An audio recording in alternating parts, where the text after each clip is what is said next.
Hey, everybody. Welcome to another exciting episode of the Two Half Squads. I'm Jeff, Hi, Dave. and there's our friend Mike Rizzi. Thanks for having me back. Always a pleasure, Mike. You're looking well. How are things going over there? Pretty good. I haven't seen you since last week when we actually, I think it's the first time I have physically seen you for a year. That's true. Yeah, maybe more than a year, which is kind of weird. Yeah. Well, except for the time at the UPS store. Oh, that's right. Yes. It was very three-dimensional scene. We had breakfast. We did.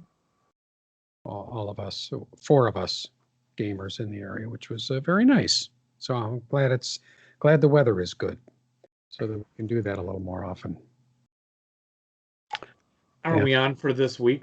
I know we shouldn't schedule our lives on the air, but were we doing it Wednesday or Thursday? Wednesday or Thursday. I'll send out an email tonight. Okay. I'm good for Wednesday or Thursday. It was one of those days. Okay. Well, while we're here, can we start to schedule our next set of games times too? Well, only viewer input. Because that makes good listening. Viewer input. Is that what you said, Mike? Yes. Yeah. And I went to my staff party on Friday to the school I haven't been at in a year. Oh, you went. Forgot to ask about that. Yeah, it's common for retirees to drop in.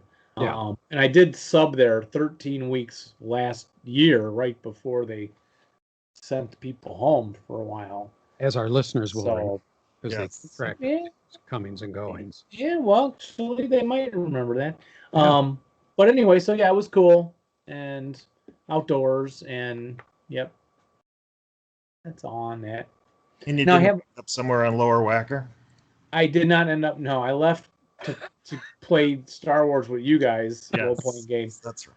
Early enough before the zany craziness started happening. I did have an exciting event last week. I saw a movie. Watched a movie all the way through. Now, see if you can tell what movie this is from the description. The good guys, it's like this military organization. The good guys find out that the bad guys are building this big secret weapon. King Kong versus Godzilla. And the good guys figure out that, and this thing is really hard to get to because it's a very tough target. So they want to fly in there to blow it up. But they've got to fly down this very narrow, like valley or something. Star Wars. Through there, and there's guys shooting at them from the sides. And they have to go in and hit this very small target at the end and pull up at the last minute. And the pilot is sitting there with this kind of almost mechanical sidekick along with him in the vehicle. Does this sound at all familiar? Yeah. Did they re-release it or do a special showing of Star Wars? No, this was actually a 1964 movie called 633rd Squadron. Oh, you sneaky guy. Cliff Robertson. And it's a British movie, but they put Cliff Robertson in there because you need to have an American in movies or Americans won't go to the movie. But I watched this movie and I thought, and I've seen it a couple of times before, but it really struck me. George Lucas must have lifted ideas or got ideas from watching this movie. Oh, yeah. So similar. He credits that and Dam Busters and. Does he credit it? I think so. Yeah. Oh, okay. It's a good movie. It holds up pretty good, and it's just, it's a little weird because they're flying the British Mosquito, the de Havilland Mosquito, which is a 2-seater. So you've got the pilot and then you've got the navigator. So in all these flying scenes, there's 2 guys sitting there, and they kind of rock, back and forth, side to side together. The pilot's actually piloting, but the navigator's just kind of sitting there with nothing to do. Except when they finally get to the target, the navigator gets out the release button for the bomb bay and makes a very big gesture of pressing the button as they're going by the target. Yes. Like that was very challenging, and so those sequences are a little bit odd, but the rest of the movie is really good. If you haven't seen it, I'll recommend 633rd Squadron. And And you were at the, good music too. say you were at the theater? No, I had a movie day here. At home, okay. Yes. No, I don't go to theaters yet. Because I'm supposed to do that for the first time for Kong and Godzilla with Marianne Belter. We're trying to line that up this week, and I may have to preempt one of our Vassal games, gentlemen. I might, if you're okay with that. And if you're not, you can't tell me on the air. So I'm telling you on the air. So you have to act nice and humble and grateful just to have me game sometimes with you. Yeah, well, that's a worthy excuse, I think. Well, she's been on us to do it forever, and yeah. Just you and her, a date and Megan, so my daughter, as a chaperone. Yeah. So things don't get out of hand. She's newly retired at age 6. Oh, can't say her age. She's older than I am, and worked, and she's wants to celebrate. Movies are her thing. Yeah, a lot. Get the big tub of popcorn, Dave. Got to do it. It would be a long time since I've done that too, but it'd be a good big screen movie to see. Yeah. I would think so. I've seen it on HBO. We watched a monster movie the other night, Robin and I. She said, we've both worked outside all day. We were tired. Let's go in, get open a beer and watch a monster movie. So we picked The Meg. I don't know if you've seen that. Oh, no, my daughter Megan has told me about it. Something with Jason Statham. Wow. An all-star cast. A very big shark. Yes. And the movie didn't take itself very seriously, which was good, which made it very fun to watch. Right. It was stupid from beginning to end, but very fun to watch. And I'd recommend that one too. I'll give that a thumbs up if you get a chance to see it. If you like big monsters. Oh, I am painting a Hezro. Is this showing up at all? I can't see my own picture on this Skype. A little closer. Is the focus? It's the Logitech camera. Yeah, it's focused. It looks good. Yeah. Okay. It's not highlighted yet, but I started that up. I finished up my Lady Cavemen. So when we get a chance, guys, we'll be playing that paleo diet. And I finished up some bugbears that I had bought on eBay that were half finished and got all them done. So, yep, that's what I've been doing. Lady Caveman. That reminds me of Carl Reiner and Mel Brooks with the 6,000-year-old man comedy bit they did.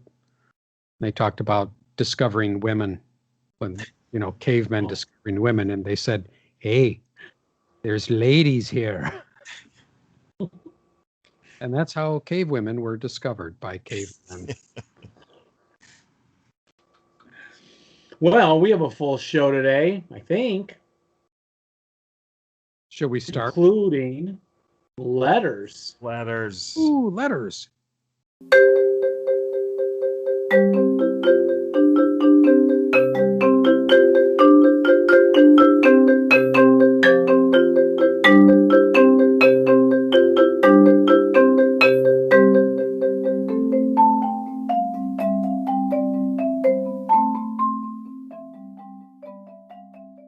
Well, I have one here from Dan Dolan. He sent a picture of the Wake Island map that he was working on, just randomly to us, quite a while back. And he said, I'm not familiar with this. Can we talk about this on the air? And I already put the picture into the post, so I won't forget it. But he said he stopped working on it when Ray wanted to make it to be an ATS product. So I guess he was trying to do an ASL. Now the ATS is the critical hit other version system. Yeah, Advanced Tobruk. Oh, that's it. System. Yeah, and he got someone to futz around with the scenarios and put it out. So I guess there is a critical hit product that you could get that is Wake Island. And here's a picture of his practice map on the webpage if you want to see it. Okay. Dan being creative all the time. I've got a letter here, Dennis, from Dennis Donovan, I assume. Mm-hmm. Doesn't have his last name here, but Dennis says The Four Deuces by C.S. Crawford and Fire and Ice by Michael Varhola are very good Korean War reads. So for anybody wants to learn more about the Korean War, and I can honestly say, if you watch MASH, if you go back and watch MASH, that's probably not a great way to learn the Korean War. I tried that the other night. I promise I do other stuff besides watch TV.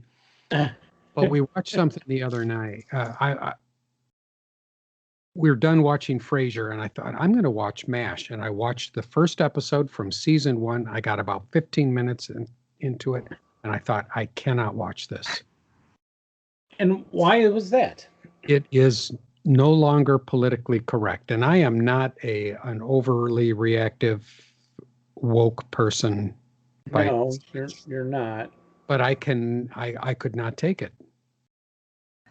The way they treat women and people of color and stuff in it was not to my liking, so I just turned it off. I didn't write anybody. I didn't try to cancel Alan off. I just turned it off and went to something else. Really? Well, we have been doing the Lucille I Love Lucy show, which, as I mentioned before, had her getting spanked in one of the earlier episodes. Now that I like. And we've been doing Seinfeld, which there's a couple episodes. It was something about mental health too, which there was one thing about mental health that didn't. It was a joke I would have made in college too, back in the day. Just at this stage in my life or whatever, it didn't sit well with me. That's interesting. Like, I wish they didn't have that joke in there. That's not really fun. Something to joke about, but But it is funny, and it aged pretty well. And I didn't realize George was so kind of nice guy in his heart, because he was so rough exterior, Costanza. Mm-hmm.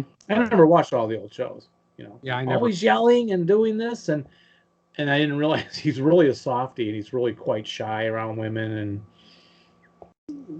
But anyway, yes. And can you learn much about the Korean War? No, and of course you wouldn't from MASH either, right? Because it's all about the medical end of things. Oh. Anyway.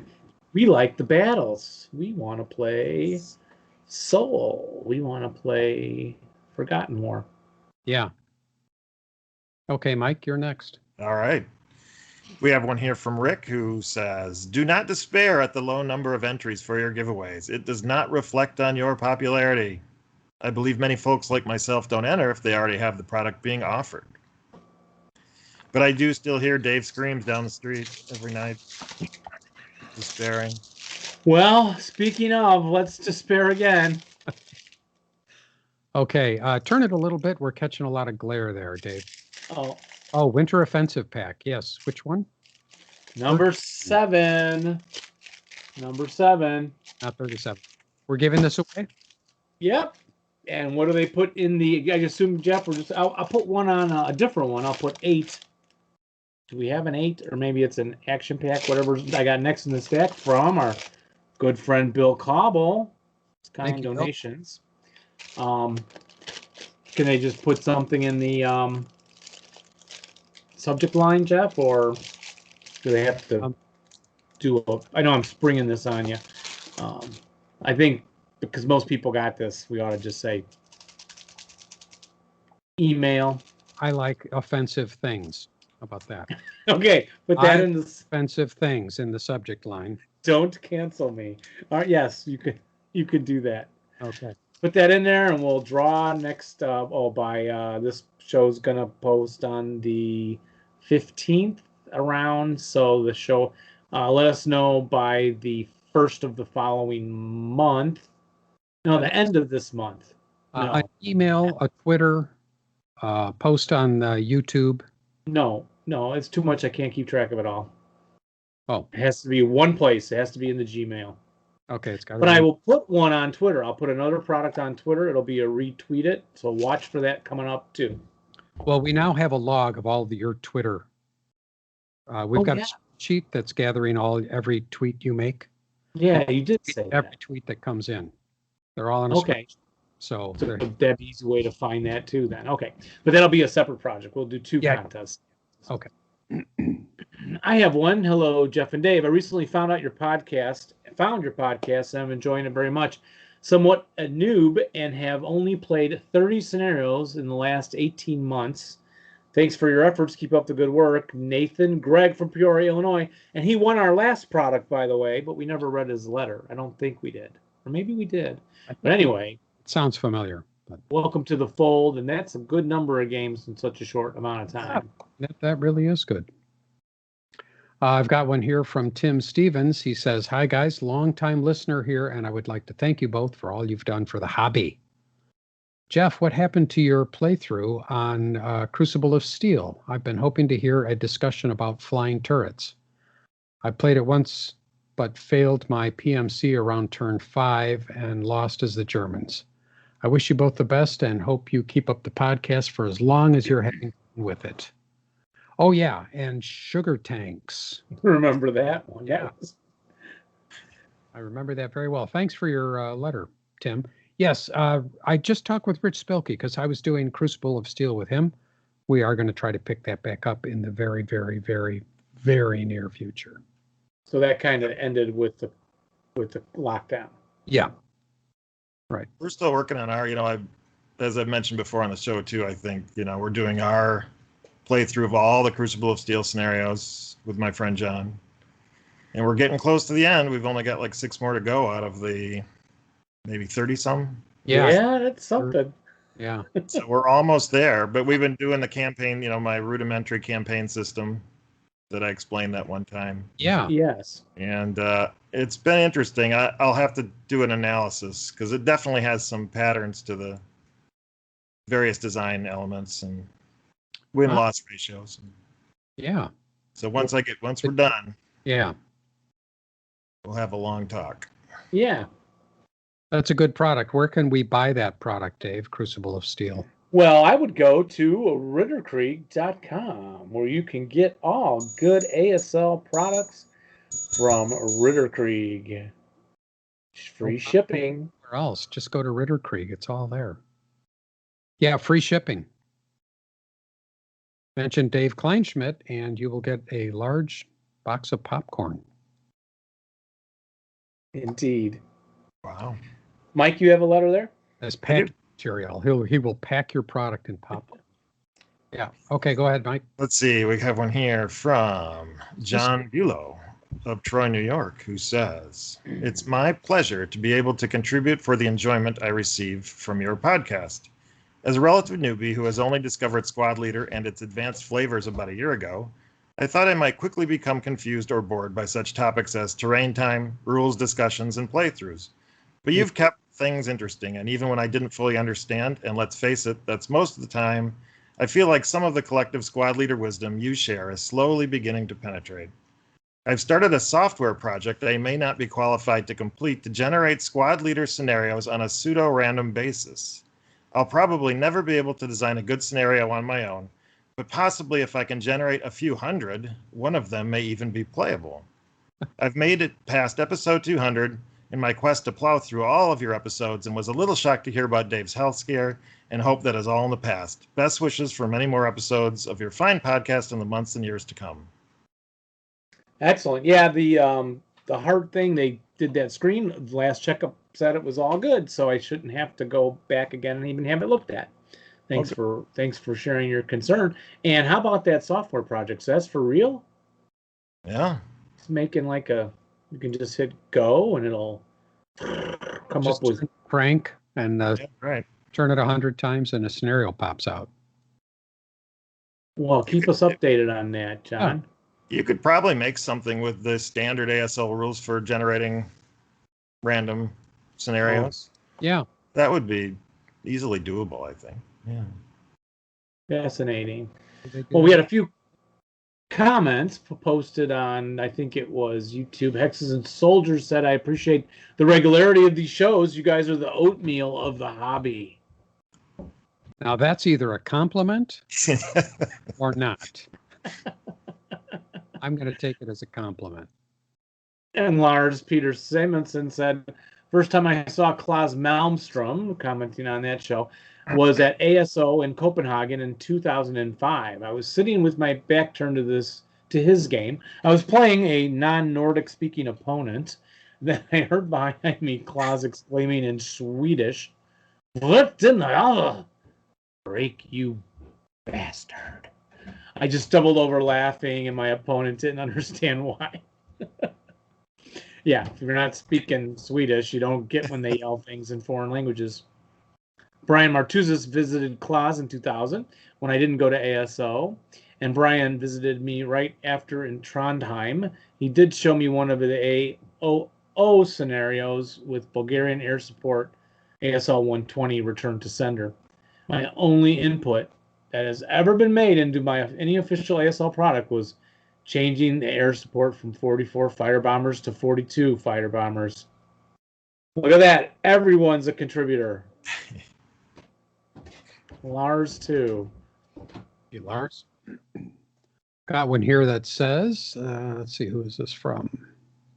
Oh, from Matt Peterson.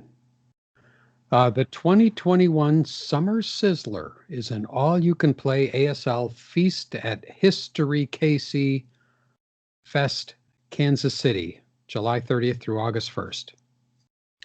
Play as much or as little as ASL as you like over the weekend. The winner of every ASL game will get to pull from a prize pool of all kinds of ASL and barbecue goodies. Look at Dave's thinking. Are you thinking of barbecue or are you thinking of the ASL goodies? Mm-hmm. The barbecue goodies, yeah. Mm-hmm. In addition, there will be prizes for the individuals with the most games played and the most ASL wins over the weekend. Expect plenty of flamethrowers in the scenarios, though, not as prizes.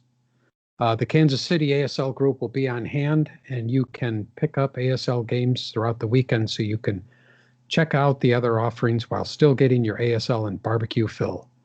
Details and registration can be found on Facebook or at the event website, which we'll put a link in the show notes, I think. Mm-hmm. Yep. It's historykcfest.com. And that's history with an I, not a Y. It's kind of like Historic Fest. Kind of like historic. With the KC. KC. Yes. If you have any questions, let me know. Keep up great work. Love, Matt Peterson. All right, Matt. I don't think we'll get there, though. Are you going to go there, Mike? That's more of a miniatures and a different kind of gaming, but they are adding an ASL. Oh, they actually have quite a few board game going on there. Have you been there? No, it was supposed to start last year, the first time, and we were going to go. Rich was going to go, and a couple others. Then, of course, it was canceled. And then there was some talk about this year, but it just isn't coming together. So, yeah. Oh, okay. Maybe next year. Yeah. All right, I've got a letter from Carlin0130, who left you a comment on last episode. Actually, Vassal does compute height now also. You have to use the arrow keys with shift and control. And Java Slinger says, as Carl mentioned, Vassal absolutely does have elevation LOS tools included. If it tells you everything, you just need to define the source and target elevations using the arrow keys along with shift or control. And everything is documented in the Vassal manual. Yes, there's even a short manual. Also, LOS is included on some HAL, specifically Red October and Red Barricades, also maybe Singling. It's in progress on Donut, and the others will have it someday as well. I am looking I had no idea. I am looking forward to trying that. That's a great tool. Dave, are you frozen or did you? Just a god. We shocked him with this news. We did. I think, oh, wait a minute. This is Dave. This is his figure from the Wax Museum. Ah, right. It's very lifelike. Yeah. They haven't added yours yet. It's the 2 half squads at the, but it's just Dave. Well, I'll take Dave's next letter and assume that he can get back with us. Oh, there he is. He's unstuck now. I don't know what happened. Yeah, it's probably a time warp. Very simple explanation. You got caught in a small time loop. Well, my next letter was, it even said it couldn't connect to the whole Google Drive. Anyway, curious whether you've ever addressed the Steel Panther series of computer games. They've been updated and brought forward over the years, probably because nothing has attempted to fill the niche, and have distinct roots in the ASL Panzer Leader, Panzer Blitz world. I'm a longtime war gamer who broke in playing Guadalcanal and Gettysburg, largely dormant due to kids, work, and scouts, but enjoy listening and get some vicarious game time. Signed, Michael. Now, Jeff, did you send us a link to this game this Yeah, last week? Yeah, because the topic of gaming, video gaming came up while we were at breakfast, and I was trying to remember the name of this game. Oh, Yeah. But they're still making it, and you can buy from Matrix Game, I guess, the updated version with it's got all kinds of extras in it for $100, or you can get the free version of Steel Panthers. Yeah. And it's free, and you don't have to pay for it because it's free. Yeah, I played a ton of that back in the 90s or whenever that came out. Oh, you okay? Steel Panthers and the Talonsoft games, Battlegrounds, all those. But then once Vassal came around and it worked, and it largely went back to just playing board games on the computer. Yeah. But I know that, Matrix Games has a ton of those, continuing those Gary Grigsby games and the other designers from that era. Yeah, I haven't touched them. If you're a sociopath or something, you just don't like people. What's the other word I'm looking for? mass murderer? Yeah, that too. I'll come up with it in a minute. You can play against the computer, so you don't have to play against real. Yeah, well, yeah, which is nice. And back then, it really was the only option because multiplayer stuff didn't tend to work very well. The early days. Yeah. So it was all AI driven. And you could always do things like just walk along the edge of the board and they'd ignore you. And, it was fun. It wasn't very smart. I've got one here. It says, who's this from? I'm not sure who this is. Oh, from Preston. Preston Youngkins. Jeff, enjoyed another great interview, this time with Paul Work. Looking forward to more product from the folks in Kansas City.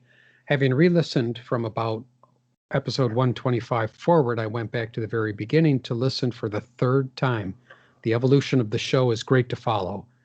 In about episode 10 or 11, you mentioned things that you said you were going to do but hadn't yet. So in addition to wondering where the 2 half squad scenario pack is, I want to know if Jeff ever posted his rule index cards.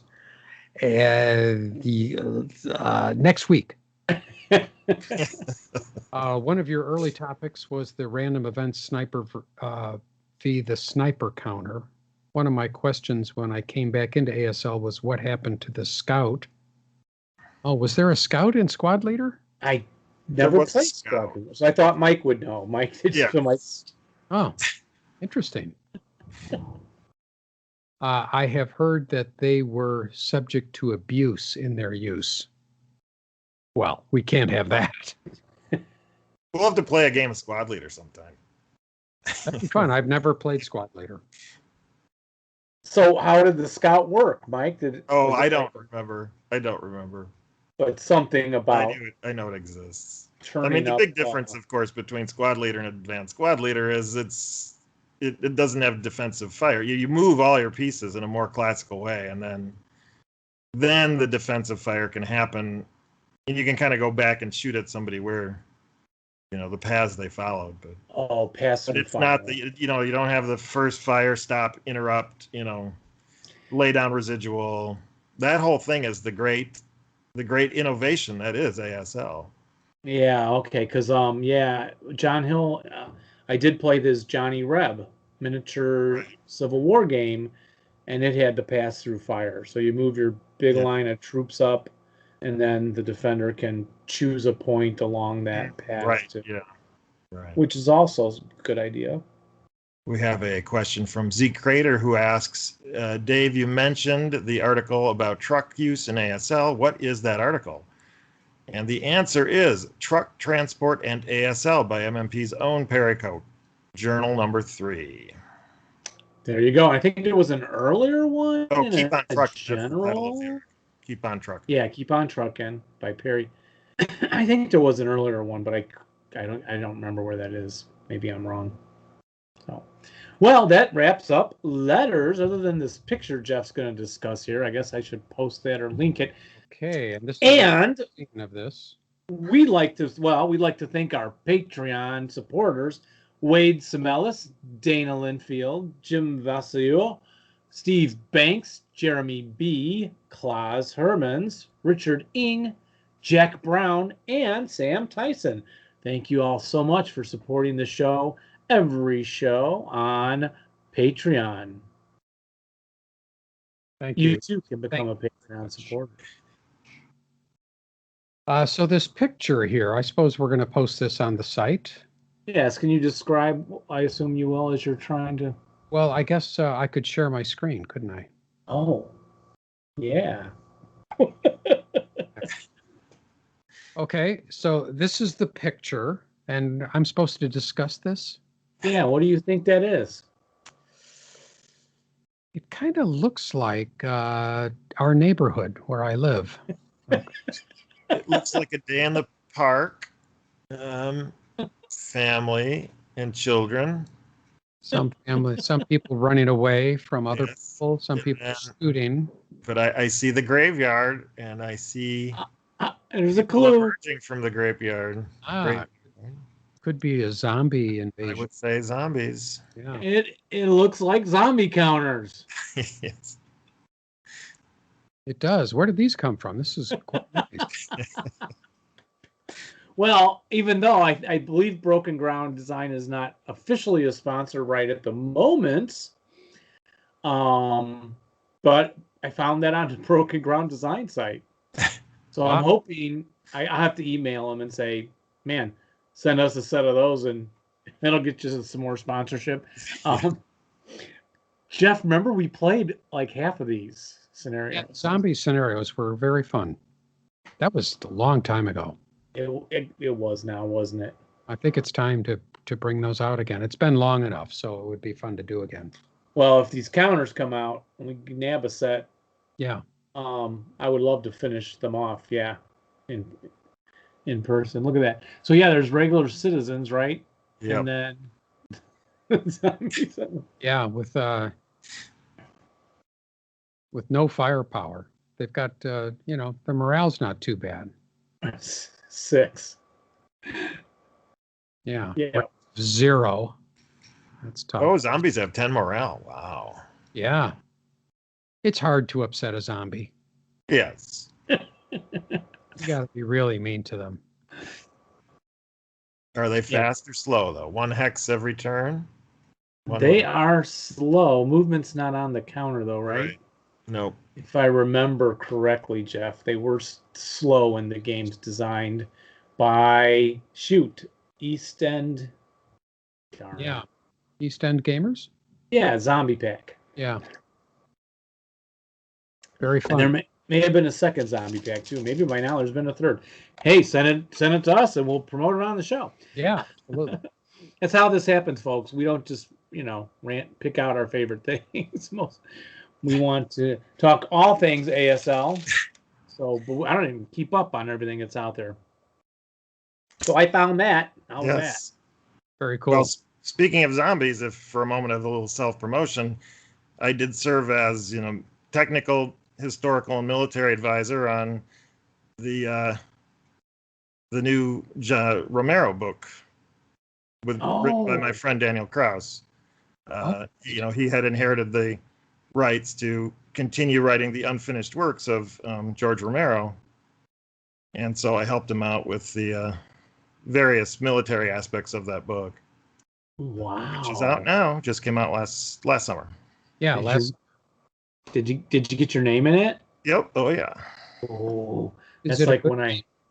Yeah. He tries to make it that the original, that the World War Z is that sort of historical aspect to it, where you're reading about the events. Whereas this is more action oriented. And do they kill lots of zombies? Are a lot of zombies done away with? Yes, of course. All right. That's what I want. That's what I'm looking for. But it also gives you a little bit of the zombies' point of view. So that's one of the unique parts about it, is that it adds an extra layer to the mythos and what George Romero was thinking with his, because he also likes to make political statements, right? So there's a little bit of that in there too. Yeah.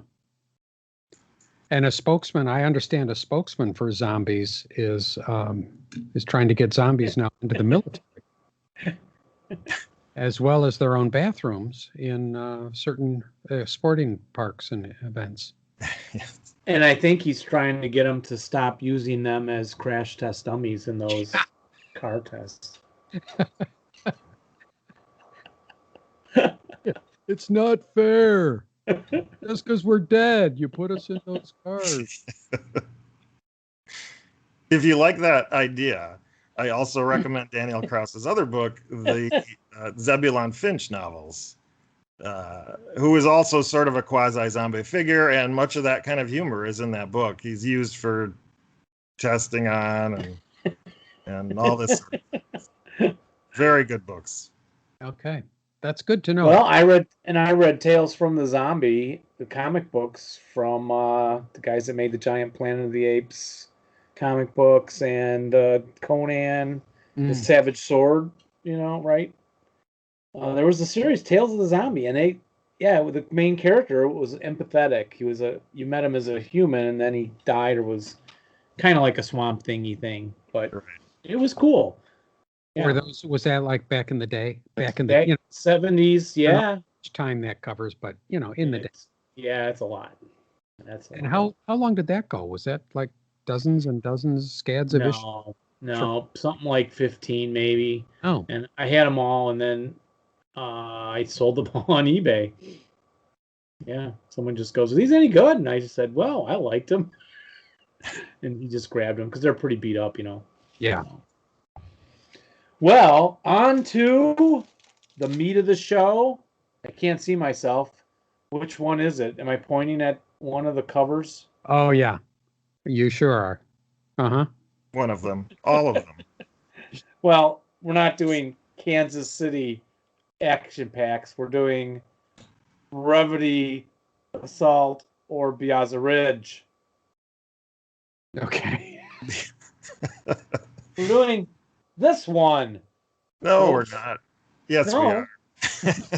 Wait, didn't we already do this? Yep, one? you got it right. Yes. What was the name of that show? The last show? Mike, yeah, that you were on with us. For those did you have a complaint about the name? Yes, there were complaints. Because I don't have a complaint. Well, what should the show have been called last time? Brevity Assault. Brevity Bravo. Ah, that's okay. Is that where we were going to go with? Yes. And I ended up with Biazza Bravo. Yes. So, our mistake, folks. An honest mistake. Well, we kind of covered both, right? But we didn't really look at this game, because Mike pointed out that the Brevity Assault had the very cool gaming system with the linked scenarios and so on. So in this game, Mike, did you get a chance to look at it again? Or I did. Yep, I looked it over. Do you have any impressions you'd like to share out? Or this is just a more traditional historical, but it looks very manageable. The size of the scenarios individually and the campaign dates. It's only 4 campaign dates, I believe. All look very easily accomplishable. Without spending a lifetime. But it looks very fun. So, very interesting. Say, for people that might be skittish about getting into a campaign, this might be a good one. This would be a good starter, yeah. It's not desert, so it's not unusual. I hear a lot about campaign games, and I've played a few, and my biggest complaint with campaign games is spending days and weeks and months planning the opening moves and all that, and then the game kind of falls apart on turn 3. Right. And you have to scrap it all, so... That was turn 1 on Taro, wasn't it? Yes, we played Taro with somebody, and on halfway through turn 1, they conceded, and we said, "Do you want to just restart?" And they go, "No, we're done." But Taro is not the best place to start. Yeah. Campaign game. Yeah, it's complicated. Well, Biazza Ridge, this is still available, Mike. Were you able to check? I did not check on that. I do not know. Has 10 scenarios, which I will cover. I filmed it. It'd be about 15 minutes of going into the details of these scenarios and how they go in order. And 16 full color die cut counters here. as well as the kind of rules that are similar to the other pack. So you get a little set of some German vehicles with this one. Biazza Ridge. It is the assault engineer paratroopers 747s, you know, and a 548 assault engineers. Now they are printed German and American. And what are these vehicles? Oh yeah, Horsch. I don't know what a Horsch was. Does anyone know? The four-legged horse. Yeah, it's Horsch. I saw it in one of the scenarios. Like I said, I don't know what this is. Armored car. It's for towing. I don't remember seeing it in the other games. Some Laughley's and some other carriers there for the Germans, or armored personnel carriers. You get in your Biazza Ridge 2 really cool pieces of tagboard. Excellent. Again, the rules, and one thing they did on all these scenarios, I noticed, was the concealment counters on all of them were randomly determined. Your dummy counters. Fog of War, do you like that? Yes. It says die +5 or a die roll +6, something like that. So you get a range of dummy counters. So you know how people like to count. Rich Spilkey likes to count your counters. Oh, yes. And he knows exactly. Yes. When you're going along, he goes, well, let's see. You have 3 dummies left, so it's that stack, not that stack. Now he won't know because they're randomly generated. That someone should have thought of that a long time ago. Time ago, yeah. I Yes. find that a little annoying. It's Yes.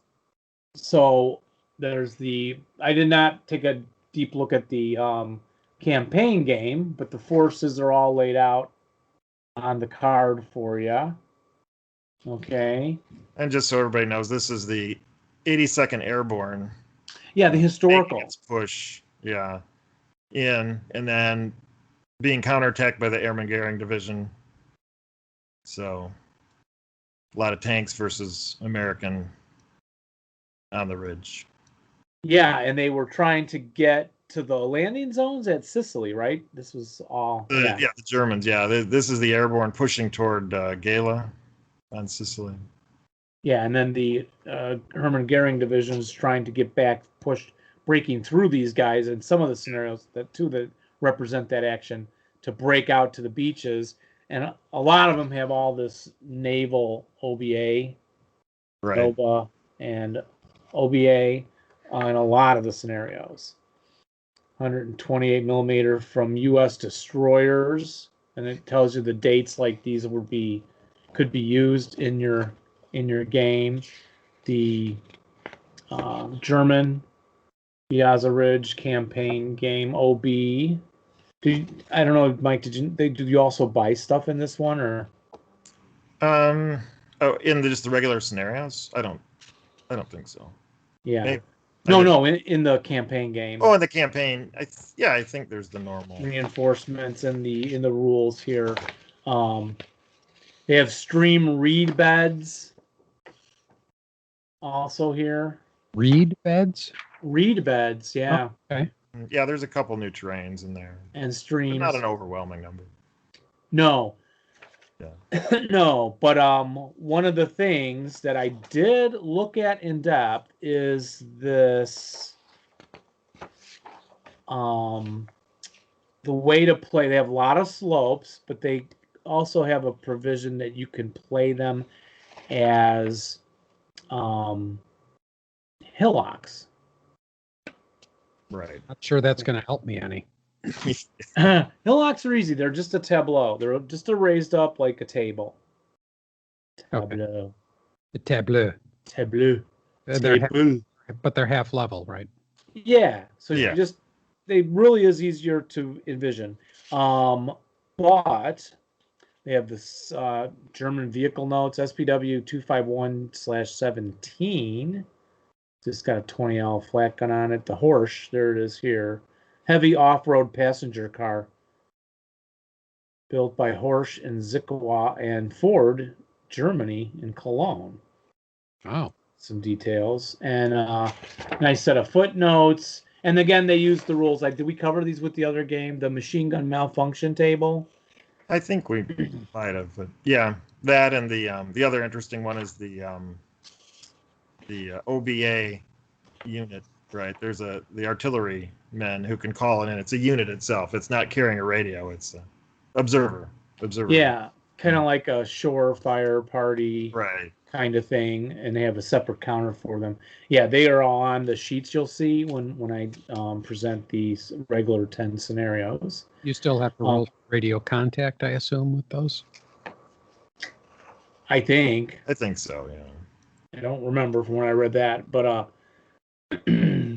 this map's just showing the positions of the forces. So again, trying to get to Gela or trying to get the landings at Sicily and all. So there's a nice historical. That's a nice feature. I like that. Yeah, from each day, the 10th, in the morning and afternoon, and the July 11th and 12th. So you can kind of visualize, oh, this is where that battle is happening. The terrain, again, there's this explanation on the hillocks kind of thing here. And then into the rules for the campaign game.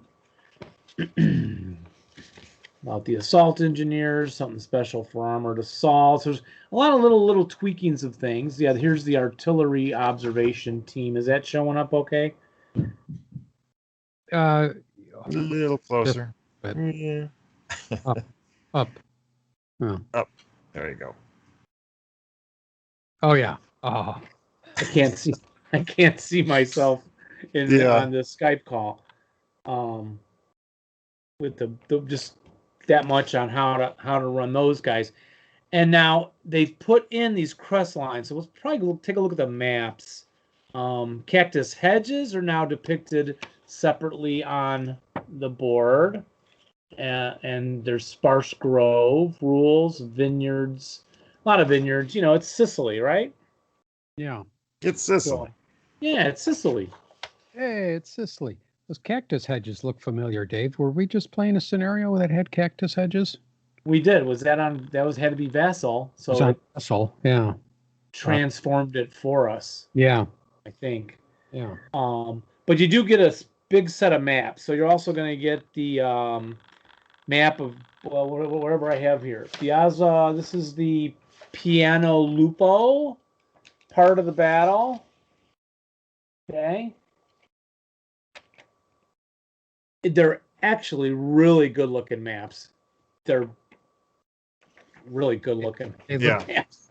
Realistic. I mean, it just strikes me. Yeah, it's very striking to me. The color schemes are very nice. Yeah. Very complimentary. As opposed to like orange on green on blue. Yeah, maybe that's what they've done. They got variation in the color of the landscape just to make it look more like a miniature war game mat. Mm-hmm. Yeah. Without throwing off your understanding of the levels at all. It doesn't affect that at all. It's hard to see from this camera, but it is easy to see the different levels. Yes, I'd say so. Yeah. And what they've done with the levels, maybe I'll go back to the Biazza map then and try to get you to see it. They have outlined in red and black the crest lines. Can you make out any of that? Yes, I think so. Yes. Red lines. Right. Along the crests. And what that does is it really clarifies, and I spent a lot of time looking at this and getting this down, and that was like 3 weeks ago. And then I didn't take any good notes, as usual. But when you play with this section of the rules, this, the normal, this guy has line of sight to this guy has line, and I did this. And I try to pre-guess it, right? That's the way to do this. Pick a squad, and you tell yourself, okay, what can he see? And then when you go down here, let's see. Squad D has line of sight to, okay, I was correct. And if I was wrong, why, and it tells you right here, like reed bed in hex 016, you miss that. So, you look again. Oh, it does. The line of sight hits the reed bed. So I need to make sure I understand that. So you spend a little bit, not a lot of time, a little bit of time though, really looking at the way they laid out these line of sights and the crest. They would only bother doing that because they're covering the new terrain that comes with this. And the slopes in here, people are afraid of slopes. Yeah. Mike and I have played a lot with the Bounding Fire products we've been playing lately. Yeah. But the red crest line is the half level, and the black is the full level. Right. So then you can look and go, okay, so if I stand next to that red crest line, that's the half level, like a hillock. And then the black one is the full, or 1.5. They even they have 1.5s outlined in blue. Sorry, blue. Yeah.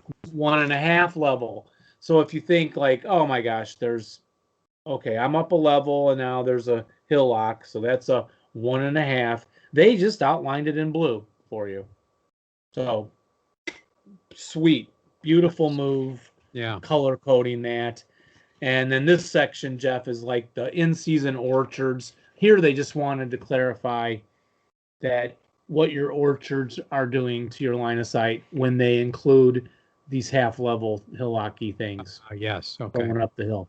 So if you're frightened by the look of that, the slopes, played as hillocks, just tackle those 2 line of sight sections, and I think you're going to find it to be great. Mm-hmm. Yeah. Another map is, I'm missing one, but who speaks Italian? Ponte, yeah, whatever. Carillo. Yeah, look at that.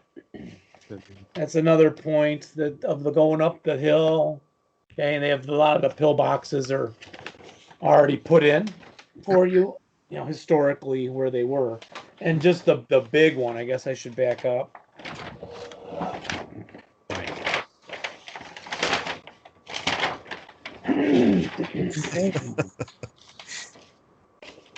Whatever happened to Dave? He disappeared. Yeah, it's like the blob or something.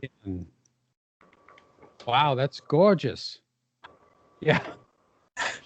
We see this. Look at all that stuff. It's magnificent. Is that a train railroad going through there? I thought maybe there was one. Yeah. Yeah, it is. I don't remember that being a big deal at all. Railroads, they are all ground level. Easy cheesy. Okay. Yeah. But it's nice because you get to sing the Funiculi song then. Funiculi. Wait, how's that go again? Funiculi, Funicula. For some reason that makes me think of trains. Maybe there's a reason. And that is what you get in Biazza Ridge. Is this product still available, gentlemen? Well, it's on their website. It is still on their website. The Advancing Fire, if you go to advancingfire.com, Biazza Ridge is right there, and it is €100. It is 121 US and 82 cents. $121.82, which seems like a very good price for all that you get in there. That is a lot of ASL fun. That is, and shipping is always expensive. I think that includes shipping. Yeah, so that's not bad. I mean, all the way from Italy. And were there counters in there? Just that little set. Just that little, there's little. Yeah. And so what other counters do you need to go along with that? Because it's not a complete game. Ownership of 15 other modules. Should just need the Americans and the Italians. Yeah. Beyond Valor Yanks, Hollow Legions. Yep. Not a lot. Yeah. So we'll run those scenarios there, and then we'll do a sign out. Okay. All right. Hello, everybody. We are taking a look at the scenarios from Biazza Ridge. BR1, Ponte Drillo Taking, is a scenario where the Italians are defending with 12 AP mines, several machine guns, 3 big ones, and a little one, mortar, and an artillery piece. It's a French piece, actually, that they've had from way before. This is 1943 at 2:30 a.m., so this is a night scenario taking place on the Ponte Drillo map, and it is, there are some trenches in place here by special scenario rule 1. Tells you where those go on the board. The pillboxes are actually printed on the board, and then victory would be had when the Americans, who enter by both airdrop, here, just a few squads, not a whole lot, so you want to get your feet wet on an airdrop. Of course, it's got night rules, so but if you have played night and haven't done the airdrops, maybe try that.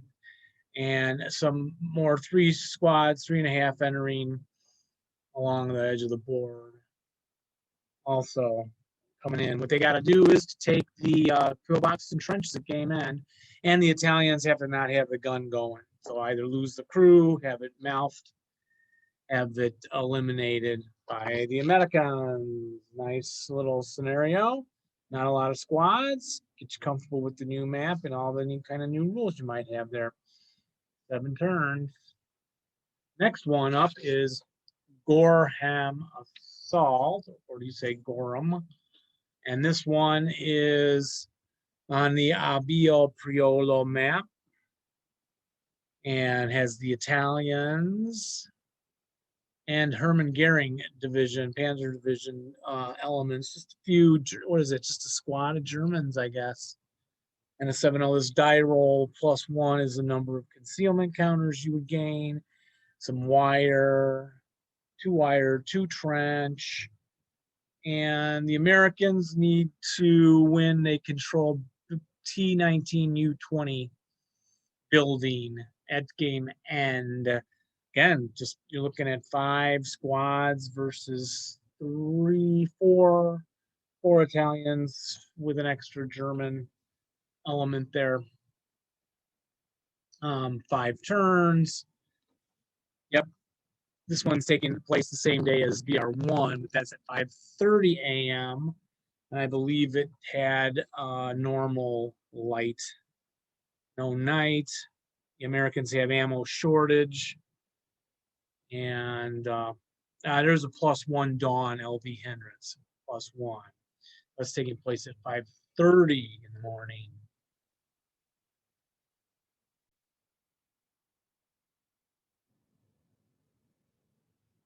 So those might have got you warmed up for the larger one, BR3, which is the Hunting the Wolf.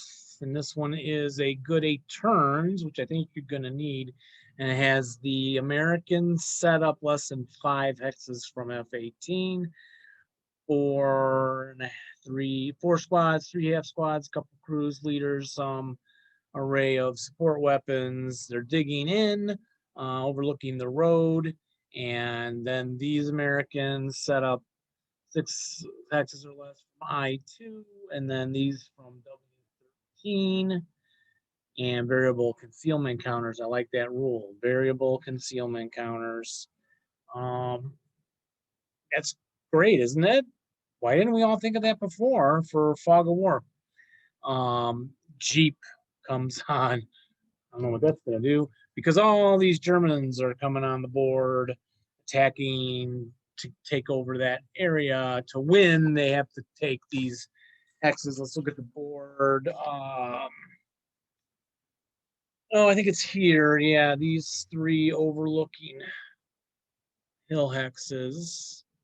And wherever the Americans, some of the starting forces are digging in around here. I-2, somewhere over here. W-13, somewhere over there.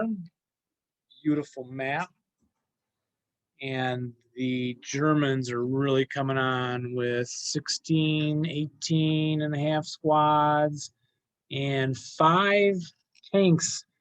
But you're going to need your rule book, because you're going to be playing some OBA, 150 millimeter rocket for the Germans, and naval, NOBA, for the Americans, one directed by an observation plane and the other directed by a shore fire control party, which is any one of these crews secretly designated, and he's on board there for the game.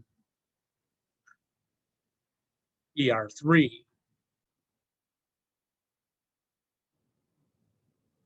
Next one up is BR4, Hill 41. It's an 11 turner. This is going to be a beauty to play. You've got the Americans set up with a few squads, support weapons, leaders, and an AT gun 57L between rows A and Q, numbered 6 to 21 on the FBOPO below map. And then the 10 squads, elements of the 82nd Airborne Group. Are they doing airdrop? Oh, I didn't notice if that is true. I think they're going to do it. Are they going to do an airdrop? Gorham Group. Oops. Elements of the 1st Infantry Division set up hexes greater than or equal to 33, A to M, big mortars, foxholes. No, I think this. Oh, these squads all set up with the starting group. Yeah, and they have foxholes. So it's a lot of American defenders. Everybody's on the ground and they're digging in. The Germans are going to be trying to push through to Gala through. So there's victory conditions get a little tricky with Germans win if they exit greater than or equal to 15 exit victory points of infantry or crews off the southwest edge and amass 40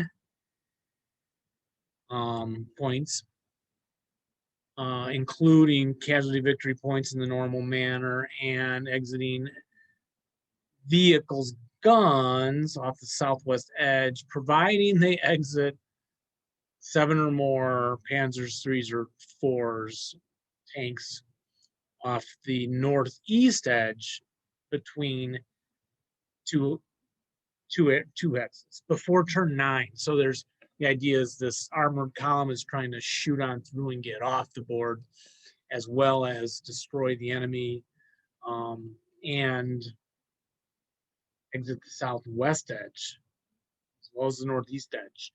Well, I didn't examine the map all that carefully, but that should be interesting. The on Hill 41, more Americans setting up AT gun, big mortar, some little plinkers coming in. This is the 105 millimeter OBA coming on for both sides. Americans have normal ammo, Germans have scarce.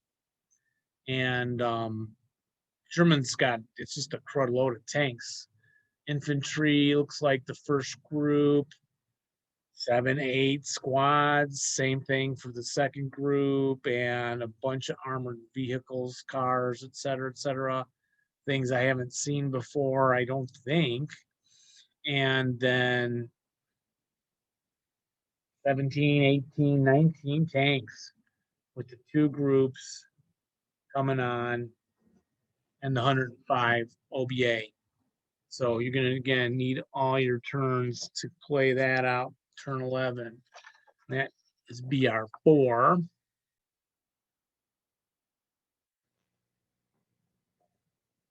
Overrun of the 26th. BR5, 6 turns. And the Germans are trying to, again, punch through and get to the beach and avoid all the NOBA that they're taking from the Americans out there. And so the Americans set up a defense. Germans have to exit 44 off the south edge of the board. This is board 19 and 69 with a bunch of open ground overlays. So, yeah, the Germans have 5 squads and 5 personnel carriers and 4 tanks. Seasoned flamethrowers, assault engineers. That's nice. All right.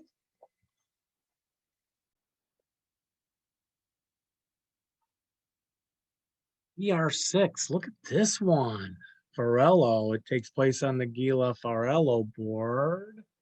This has a bunch of American tanks, it's a field artillery battalion, 1st Infantry Division, and they're all spread out in these specified hexes. Were they being used then as like a OBA bombardment kind of thing, I guess? And 105 artillery piece, and then setting up inner south of a gully, buildings, some squads, 4 squads, and some normal little support weapons, and then these 105 2 batteries, and I think it's saying they got another. Americans receive a module of 107 OBA with normal ammo directed from an off-board observer. So that's going to be a lot of fun. And the Germans are going to enter along the north edges. They're trying to, again, get through the Americans into the beaches as quickly as possible. The Americans will get 4 or 5 more tanks coming on, entering along the south edges. So that's a cool setup. That's different. Well, eventually the Americans are going to have to send some reinforcements. So here, July 11th, 1943, on the Biazza Ridge map, a lot of them are going to take place there now. The Germans are setting up northwest of K with, again, like 5, 7, 8 squads, the usual array, 4 mortars, which are specified where they have to set up on the board, and just a couple of tanks, Marder, a Panzer IV personnel carrier. Americans win if all the 120 millimeter German mortars are eliminated. 120 millimeter German mortars. You heard that right, folks. Yeah, so here comes the counterattack. Now the Americans have 10 squads or so, various types. Bulk of them paratroopers, of course. This is Gavin counterattack, BR7. Coming on with 4 M4A1s, Shermans, an AT gun, half track. Special rules. There's 2 fire missions from 81 millimeter OBA, high explosives and white phosphorus, with some special rules for that. Again, variable concealment counters for the defending Germans.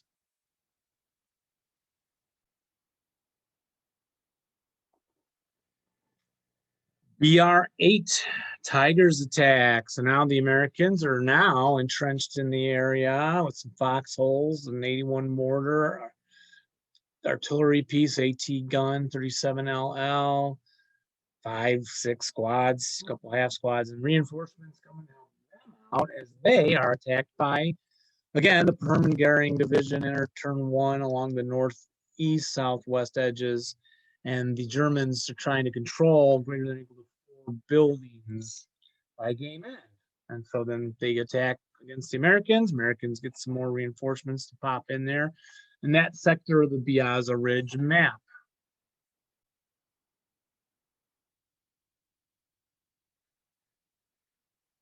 BR9 Relo HG Reconquest. This is the Ponte de Rilo board again, and the Germans have been ordered to go ahead and again try to shoot through there and get to the beaches. That's on July 12th, 1943. And the Americans are set up to defend. They got that artillery piece maybe earlier captured from the Italian forces in that other scenario. And yeah, you know, again, this is 6, 7 squads, leaders, couple mediums, 2 American, and one of the captured Italian ones is still there with them. And 5 Shermans entering on turn 1, coming to the rescue. Germans moving with 10 plus squads and a normal array of weapons, 2 infantry guns, and 5 tanks. You're welcome. Panzer 6 coming on board. 7 turns. Germans win if they exit 45 victory points.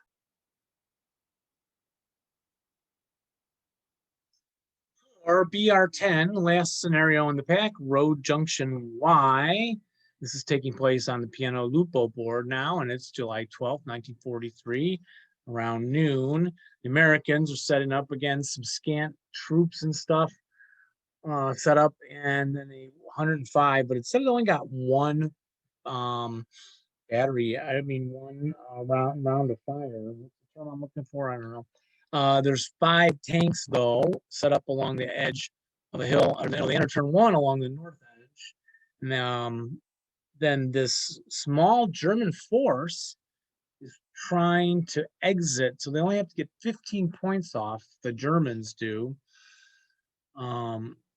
If all the mobile, not recalled German Tiger tanks remain in play, reached in a hex numbered less than 13 during play, the Germans can also exit EVP off the south edge. So it's an interesting situation. The special rules, again, you've got some variable concealment counters. The 105 was scarce ammo and only 1 fire mission. Yeah. The Panzer 6s are radioless, and they have each has to roll their own breakdown number. And I'll just read the aftermath of this one. I'll give you an idea what the setup is here. The first 2 of the 5 Tigers turned right on the road to Nesemi. The communication between the tanks didn't work. There's a wrecked Panzer IV on the side of the road. Suddenly AT guns and every kind of artillery opened fire. Link with the head HG Grenadiers was lost. The first 2 Tigers were abandoned and blocked the road to the north, and a platoon of Shermans jumped off the northwest ridge and entered the fray. So that's kind of what the setup is going to be for that one. Great series of scenarios, beautiful maps, Biazza Ridge. Get it today. Well, thanks, Dave, for all of that deep work you did on the scenario analysis. Well, not analysis, but overview. Yep, overview. Yeah. Thanks. Well, that's long enough now, I suppose. Yeah, I think we'll sign off and go do, yes, roll low. And rally well, but not when you're playing us. All right. All right. Bye-bye, everybody.